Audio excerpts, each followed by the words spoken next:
Je commencerai en vous disant que si vous avez déjà rencontré Michel Roberge, alors qu'il ne pouvait pas parler à la fois d'une réalisation récente et d'un projet sur le point d'aboutir et d'un projet en gestation, vous êtes une exception. Michel Roberge a toujours quelque chose à montrer, à démontrer, à exposer. D'ailleurs, le premier souvenir que j'ai de lui remonte à 1971, à l'époque où mes élèves et moi, on tentait de commencer à comprendre les rudiments d'une discipline française qui s'appelle l'archivistique, avec l'aide d'un professeur émérite de l'Université Laval, Jacques Mathieu, ici présent, qui devait avoir 28-29 ans à l'époque. On essayait aussi de comprendre les rudiments de ce qui était encore à peu près un être de raison, en dehors d'Hydro-Québec, du ministère de l'Éducation et du ministère de l'Industrie et du Commerce, c'est-à-dire la gestion documentaire. Et à cette époque-là, Michel Roberge s'est présenté à mon bureau un jour, il était un des étudiants, pour me parler du plan de classification qu'il avait élaboré pour ses photographies personnelles. Le deuxième souvenir que j'ai de lui, c'est une douzaine d'années plus tard, on était tous les deux aux Archives nationales. Michel s'est arrêté à mon bureau un midi pour me parler d'un de ses projets. Il avait l'idée d'organiser, sur une base annuelle ou biennale, un salon des archives, alternativement, à Québec ou à Montréal.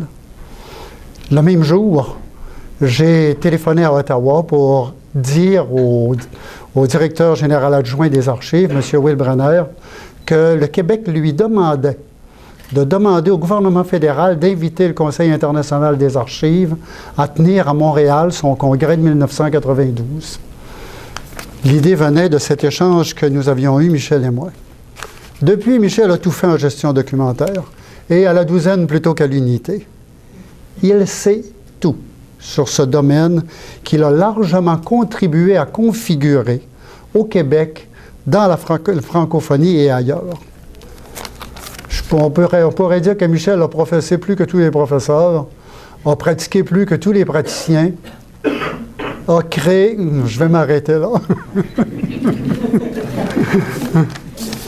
Michel a deux caractéristiques principales, à mon avis. Un, il innove, et deux, il le fait savoir. Donc, innovateur et communicateur. Il fait du neuf, autant en gestion, en gestion documentaire que dans les façons de le faire connaître. Il avait mis sur pied les éditions Gestor.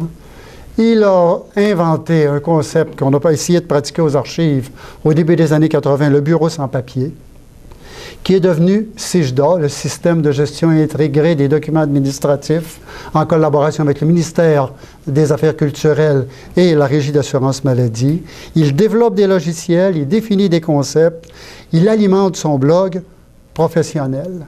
Donc, il s'exprime et il s'affirme. Et en plus de s'exprimer en matière professionnelle, il prend position publiquement sur les questions sociopolitiques de l'heure. Michel a présenté un mémoire à la commission Bouchard-Taylor sur les accommodements raisonnables.